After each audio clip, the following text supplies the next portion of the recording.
Deus seja louvado, irmãos. Vamos ler a palavra que o Senhor nos traz. Está no livro de Êxodo.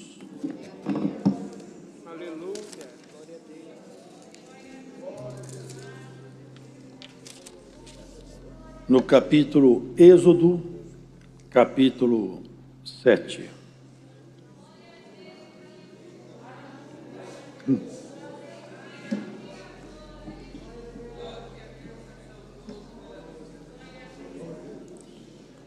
Então disse o Senhor a Moisés: Eis que te tenho posto por Deus sobre Faraó, e Arão, teu irmão, será o teu profeta. Tu falarás tudo o que eu te mandar. E Arão, teu irmão, falará a Faraó, que deixe ir os filhos de Israel da sua terra. Eu, porém, endurecerei o coração de Faraó, e multiplicarei na terra do Egito os meus sinais e as minhas maravilhas. Faraó, porém, não vos ouvirá. E eu porei minha mão sobre o Egito, e tirarei os meus exércitos e o meu povo, os filhos de Israel, da terra do Egito, com grandes juízos. Então os egípcios saberão que eu sou o Senhor, quando estender a minha mão sobre o Egito e tirar os filhos de Israel do meio deles. Então fez assim Moisés e Arão, como o Senhor lhes ordenara, assim fizeram. E Moisés era da idade de 80 anos e Arão da idade de 83 anos, quando falaram a Faraó. E o Senhor falou a Moisés e Arão, dizendo: Quando o Faraó vos falar, dizendo: Fazei por vós algum milagre, dirás a Arão: Toma a tua vara, e lança diante de Faraó, e se tornará em serpente. Então Moisés e Arão entraram a Faraó, e fizeram assim como o Senhor ordenara. E lançou Arão a sua vara diante de Faraó, e diante dos seus servos, e tornou-se em serpente. E Faraó também chamou os sábios, os encantadores e os magos do Egito, e fizeram também o mesmo com seus encantamentos, porque cada um lançou sua vara, e tornaram-se em serpentes, mas a vara de Arão tragou as varas deles. Porém o coração de Faraó se endureceu, e não os ouviu, como o Senhor tinha dito. Até aqui, amém.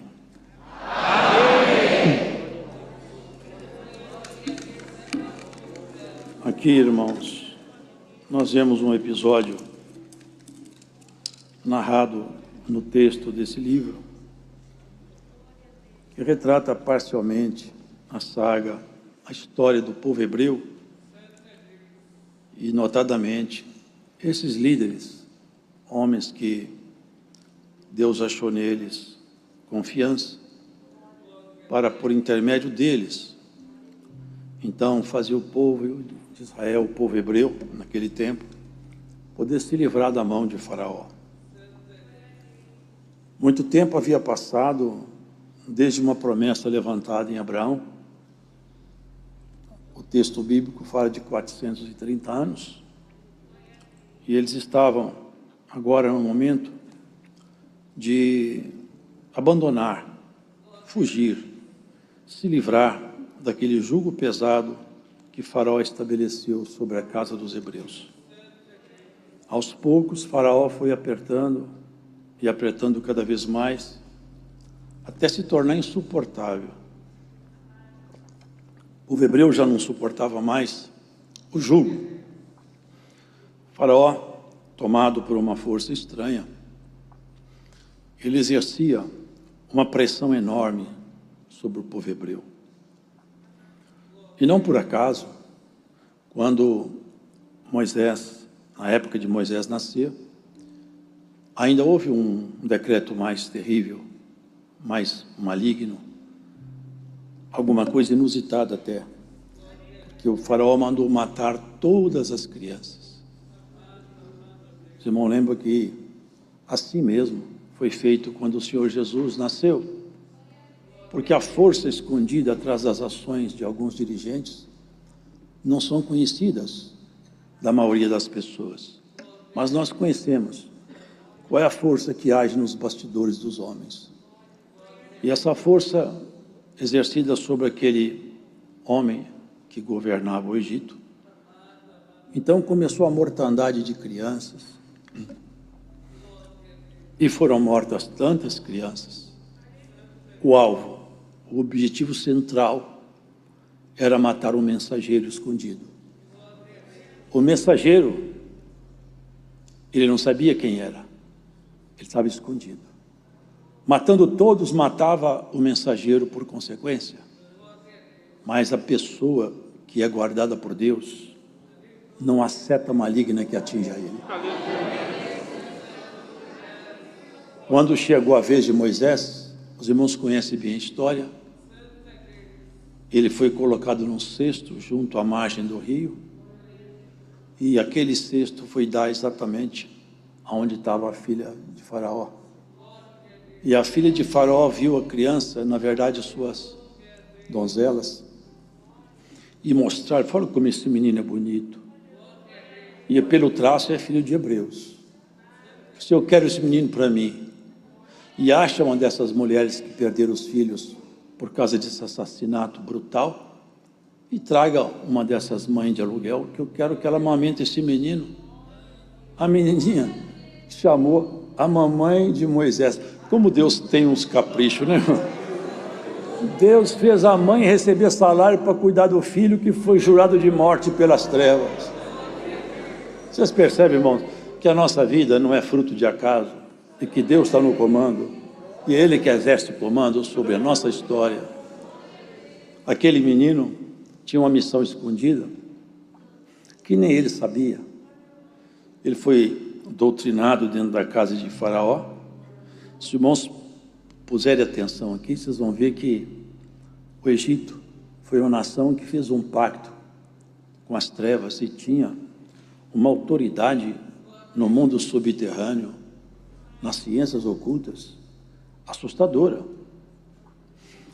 E nos chama atenção isso, porque o Senhor mandou que Arão lançasse aquele bordão ao chão, dizendo que aquele bordão se tornaria uma serpente. Mas por que serpente, se afinal essa é a figura do nosso arqui-inimigo? A serpente representa o nosso inimigo, os irmãos sabem. Ele envenenou Eva, ele envenenou Adão, não o animal, não um ser biológico, mas o querubim caído, que alegoricamente tinha chamado de serpente, envenenou Eva, envenenou Adão, e envenenados saíram do paraíso. Os irmãos sabem que uma pessoa envenenada, ela tem sintomas de envenenamento. Uma serpente, quando morde alguém, a pessoa tem sintomas de envenenamento. Ele tem roxidão, às vezes sai sangue nos poros, depois segue-se a morte. É assim que funciona o veneno da serpente. Adão e Eva foram envenenados, saíram cambaleantes do Éden, a peregrinar numa terra hostil àquelas alturas, porque Deus amaldiçoou a terra. E como há sintomas do envenenamento, há sintomas do envenenamento dessa serpente, acerca do qual aqui nessa palavra, hoje o Senhor me traz um paralelo. Quando a pessoa está envenenada por essa serpente astuta, que não anda com o nosso olhar físico acompanhando, ele não solta sangue pelos poros, ele não fica roxo, não. Mas a pessoa começa a fazer coisas estranhas aos olhos do Criador, estranhas aos projetos originais. Ele incorpora nele coisas que são próprias de quem está envenenado. Ele deseja mal, fala mal, arquiteta planos maus, ele pratica pecados, ele pratica lascívia, luxúria, ele rouba, ele mente, ele trai, ele inveja, ele destrói, ele separa, ele lança intrigas, porque ele está envenenado. E após o envenenamento segue a morte. Esse é o caminho de todo ser humano envenenado. Essa é a história da própria humanidade. E Deus mandou exatamente isso. Faz virar uma serpente. Os irmãos, prestem atenção. Lá adiante, quando eles estavam caminhando no deserto, eles começaram a murmurar contra Moisés e contra Deus. Esse veneno, que já estava desde Adão, atuava sobre eles em forma de rebelião, porque a rebelião é uma forma de envenenamento. Quando eles ficaram revoltosos, Deus enviou serpentes ardentes no deserto que morderam aqueles homens. E eles começaram a morrer um após o outro. E à medida que morriam, Moisés intercedeu, como ele sempre fazia. E Deus falou: faça uma serpente de metal. Olha que coisa estranha. Levante essa serpente na ponte de uma haste. E todo hebreu envenenado, traga ele até aqui. Fala para ele olhar a serpente lá em cima da haste. Quando ele colocar os olhos naquela serpente lá em cima, eu anulo o veneno no corpo dele. O veneno vai ser anulado só quando ele olhar para a serpente levantada. E Paulo fala sobre isso. Assim como Moisés levantou a serpente, o Senhor levantou lá na cruz o seu corpo, para que todos que olharem em Cristo crucificado e crê nele, todo o veneno da serpente tem que sair de nós. E à medida que nós olhamos para Cristo, esse veneno maldito que mudou a sociedade, transforma o ser humano, faz a sociedade andar na lama do pecado, se arrastando em pecados que hoje se tornam cada vez mais inomináveis. O crente purificado, ele já não pisa na lama, ele já não se rasteja nesse charco de lodo que é a sociedade atual, anda se divertindo com ela, mas ele se põe à parte, ele se põe num caminho alto e plano, cujo nome é salvação. Por isso, creio eu, o Senhor fez isso de propósito, faz virar uma serpente, o primeiro sinal. Mas os magos, tomados de uma força diabólica e de um poder subterrâneo, fizeram os mesmos e eram muitos, lançaram pelo chão os seus bordões e todos viraram serpente. Só tem um detalhe: a serpente transformada no bastão de Arão, foi Deus que transformou. Ela saiu e engoliu aquelas serpentes todas e venceu aquela guerra. O nosso corpo, irmãos, é o corpo da morte, porque nós trazemos um veneno dentro de nós, e esse veneno só pode ser anulado se nós olharmos para Cristo crucificado. Só a nossa fé em Jesus pode tirar de nós esse veneno letal, que leva o homem até as portas do inferno. Uma vez crendo em Cristo, vivendo uma vida na graça, esse veneno vai deixar de agir gradativamente, até que você seja completamente saneado e saneado, e nenhum mal mais consiga penetrar dentro do seu espírito, porque é o coração que envenena, não são as artérias, não é a nossa circulação, é o nosso ser interior. Cristo, o nosso Senhor, se fazendo homem. Por que Adão saiu do Éden? Adão saiu do Éden porque ele pecou. Ele se fez homem mortal porque ele pecou. Ele morreu porque ele pecou. Jesus desceu aqui porque nós pecamos. E ele morreu porque nós pecamos. E Adão saiu do Éden para entrar na morte. Jesus entrou na morte para nos levar para a vida. Abriu as portas do céu, quebrou as cadeias, tirou os ferrolhos. Se aquele Adão primeiro era uma alma vivente, esse segundo Adão é um espírito vivificante. Ele meteu a mão nas grades e soltou, como Isaías profetizou. Olha que coisa maravilhosa. Abriu a porta, soltou os cativos, subindo ao alto, diz Paulo, levou cativo o cativeiro e deu dons aos homens. Ele, se fazendo num corpo mortal como o nosso, ele trazia em si a sentença da morte, porque o corpo é mortal. Mas ele não morreu de velho, não morreu de uma doença. Ele morreu por causa de nossos pecados. Ele subiu na cruz. Ele falou: ninguém toma a minha vida, eu mesmo a dou e torno a tomá-la de volta da morte.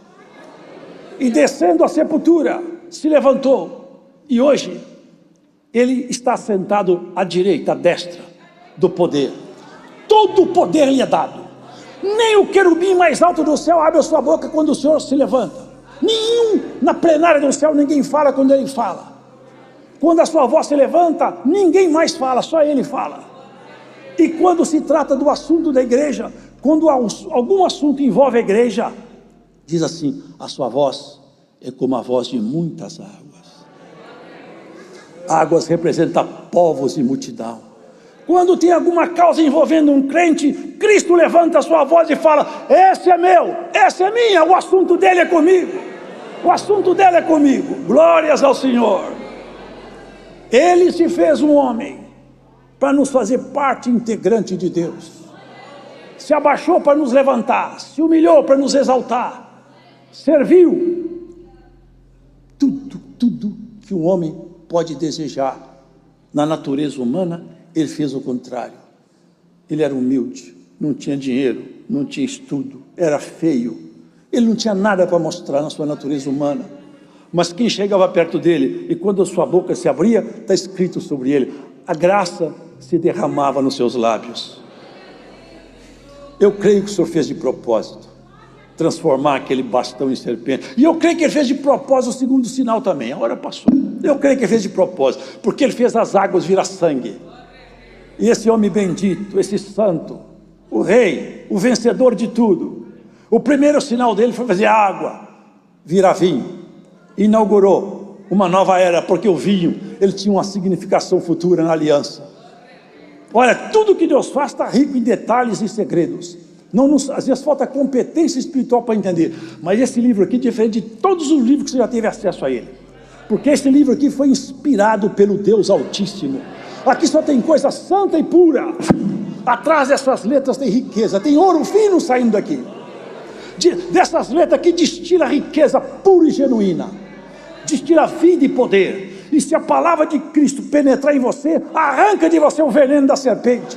E você, ouvinte, que está onde quer que você esteja, se você está envenenado, receba essa palavra e seja curado do veneno da serpente.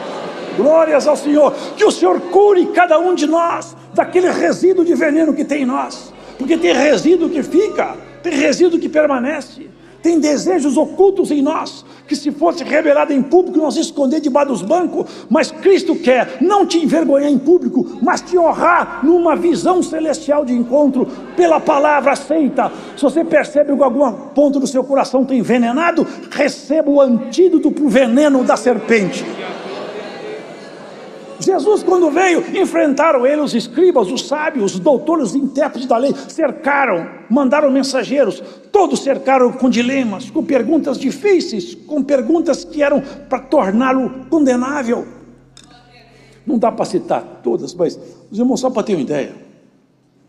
Uma vez falaram com ele: é lícito pagar tributo a César? Sabe por que eles faziam isso? Para arrancar da sua boca uma declaração que o condenasse. Mas eles não estavam lidando com um filósofo, eles estavam tratando com um Deus vestido de homem. De quem é a imagem que está nessa moeda? Deixa eu ver, mostra para mim. De César. Dê para César o que é de César. Eu estou buscando o que é de Deus. Dê para César o que é de César. Ele tragou. Aqueles magos fizeram também os bordões virar serpente, mas a serpente de Arão tragou todos aqueles. Nenhum deles prevaleceu contra o Senhor Jesus. Ele mesmo falou, estava profetizado sobre ele assim. No Antigo Testamento, é como se ele se declarasse, aquilo era a visão profética. Olha, eu me olhei e vi minha veste salpicada de sangue dos meus inimigos. E me assustei porque eu estava sozinho, mas nenhum deles prevaleceu contra mim. Venceu um por um, todos caíram. Aqueles espíritos que incorporavam aqueles homens para vencê-lo, todos caíram. Nenhum ficou de pé. No final ele disse: eis que se aproxima o príncipe desse mundo, e nada tem dele em mim, nenhum veneno dele penetrou em mim, e eu vim aqui tirar o que está em você. Em mim não ficou veneno, eu estou curando quem quer. Esse médico aqui, irmão, ele sai atrás do paciente e não cobra consulta nem remédio. Quem quer ser sarado, recebe a palavra da vida, recebe a palavra de Deus. Aí estão se levantando cada vez mais, irmãos, pessoas contraditórias, fazendo da palavra comércio e ponto de combate. Mas o crente sincero, ele pega a palavra e dela tira a vida, a essência da sua salvação. A graça de Deus está entre nós, floresce entre nós. Viva a graça de Deus. Aparta-te dos venenos das serpentes aí, porque o Senhor venceu. Eu vim convencer o mundo do pecado, da justiça e do juízo, disse ele. Do pecado porque eles não acreditam em mim. Da justiça porque eu já vou para o meu Pai. E do juízo porque o príncipe desse mundo foi julgado. Nunca mais ele sobe lá. Antigamente ele até subia, porque ele era um ministro que tinha perdido a pasta. Ele subia, pode ver em Jó. Os filhos de Deus estavam reunidos, ele foi lá também. Mas depois que Cristo cumpriu sua missão na cruz, nunca mais ele subiu lá. Quem vai subir lá agora é você, para nunca mais sair. Glórias ao Senhor. Nunca mais, guarda essa palavra, é para sempre, é mais do que eterno, é para sempre. Quando você subir, nunca mais vai sair de lá. É glória que não termina. Começa um dia e ele não tem mais noite, porque o dia nunca acaba. Começa uma festa e não tem intervalo, porque a festa não termina. Glórias a Deus, irmão. Eu sinto a alegria do Espírito Santo nessa pregação aqui. Eu não queria subir aqui, mas agora eu não quero nem descer. Glórias a Deus. Bem-aventurado aqueles que foram curados do veneno da serpente. E se tem resíduo, clama ao médico, ele está aqui hoje. Deus seja louvado.